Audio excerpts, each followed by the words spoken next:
Hibs prefer to play at Tynecastle, says Darren McGregor. Darren McGregor has yet to taste derby defeat as a Hibernian player.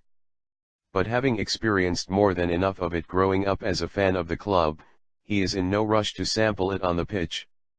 The realist in him knows that the time will come when Hearts again get the better of their derby rivals, but he hopes to stave it off for as long as possible, focusing primarily on extending the Leith side's unbeaten run in Gorgie this afternoon, when the combatants face off in their Scottish Cup tie. It is the third successive season that the rivals have been drawn together in the nation's premier knockout tournament.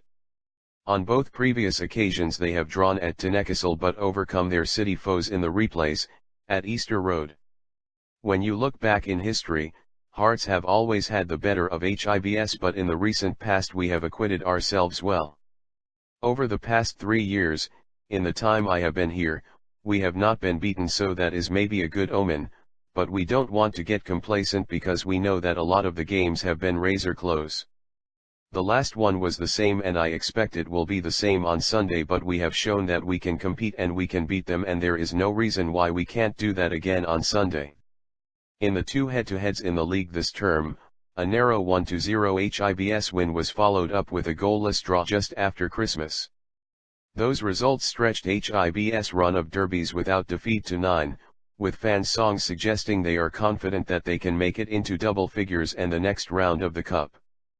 But it remains a long way shy of the record 22 in a row which was pieced together by Hearts in the late 80s and early 90s, which is why McGregor almost balks at the jubilations and would prefer, as most players would, to take it one game at a time.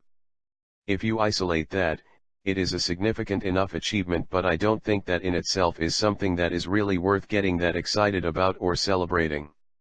I think it is swings and roundabouts, and I'm sure that in the near future, it will go for Hearts and they will get a couple of victories over us. I'm not going to say that we will never get beat by Hearts again. Let's be honest, it is going to happen sometime.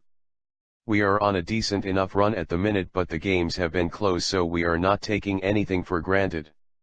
We will go into this one with the same mindset we have approached the ones before, and if it ends up like previous games there, then it will be a draw and we will take them back to Easter Road. In previous years we have done really well. The last game in the league probably wasn't the greatest spectacle and a draw was possibly the right result, but I would take a boring 1-0 win over an exciting loss any day of the week. We will go there buoyed by confidence. We know that they are a good team, but they are missing the big boy Kyle Lafferty, so that might be in our favor, but they will have Stephen Naismith, so that counterbalances that. He is a really good player, I rate him and I respect him. He is a very intelligent player, so it is poised to be an interesting game. While there will be new faces in the opposition ranks, with Demetri Mitchell also expected to make his competitive debut at left back, Hibs will also have fresh options. Scott Bain has been brought in as competition for Ophir Marciano in goal. Jamie McLaren has moved up the pecking order following the ostracizing of the wayward Anthony Stokes, and yesterday's surprise signing of former Hearts defender Fakelreres adds extra spice. It is exciting, says McGregor. For me, and a lot of professionals, you want to play at Ibrox and Parkhead, but the intensity of matches at Tynecastle because of the dimensions of the pitch and stadium and the close proximity of the crowd means it is a great place to play. A lot of the boys actually prefer to play them at Tynecastle because it takes the pressure off of us and places it on them, so it will be a great opportunity.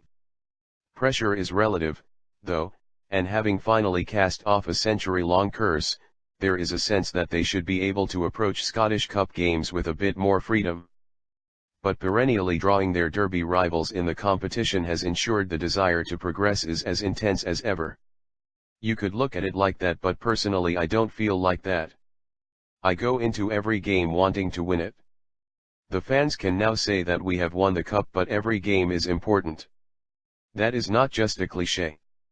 The fans are not going to accept us getting beat just because we won the cup 2 years ago. They want us to win and we want to win. Everyone wants the bragging rights and to kickstart the new year with a win in a derby. There is always pressure there, but because these are usually so close and these are such great games to play in, the pressure sort of evaporates the minute you cross the line, and then you just soak up the intensity and the environment. When you are retired and looking back, these are the games you will cherish. There will always be a bit of anxiety and fear, but that is what motivates and inspires you.